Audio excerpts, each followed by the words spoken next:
Is porn really so bad? And is it actually worse if it is bad at all when it's in the language of the Hebrew Bible? Those are questions that came up this week as, I guess, porn history was made when the Hebrew edition of Playboy came out in the state of Israel. Now, I suppose that all of my training and my being as a rabbi and all that stuff should make people say, yes, you got to say porn is terrible. I actually don't think it's that simple. Now, I want to be clear. I'm not an advocate for it. I don't read Playboy. And as a father of 3 daughters, I hope none of them ever end up there.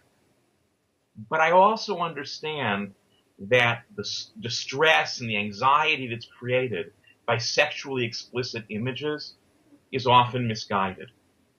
And it often comes out of a deep discomfort with our own sexuality, the beauty of our own bodies, whatever shape or color they are, the authenticity of our own sexual urges and desire to connect not just emotionally and psychologically and spiritually, but physically in the most intimate of ways. That's actually quite beautiful. So when I think about it, aside from the fact there's a certain humor to the fact that by coming out in the Hebrew language, the pictures are the pictures, so they really are addressing themselves to the audience that reads Playboy for the articles. And that's a fairly small audience, I would think. The real problem, it seems to me, with Playboy, or with any form of pornography, but, this is about a print magazine, the challenge is not the image of the naked woman, it's the staples. That's the biggest problem with the Playboy centerfold. It's not the picture, it's the staples. What do I mean? That when you can put staples through the picture and a 3-dimensional person becomes a 2-dimensional image, that's a challenge.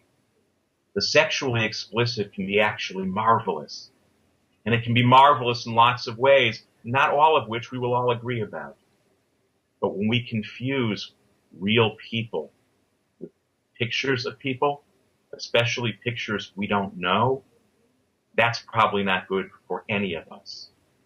But when the sexually explicit is actually a reflection of or a guide to greater physical fulfillment in the context of real relationship, it's actually quite sacred. So, is porn bad? If what we mean by porn is the substitute of images for relationships, then yes. Is sexually explicit stuff bad? I don't know. You'd have to tell me in what context it's being used. But staples put through pictures of people, that's a problem.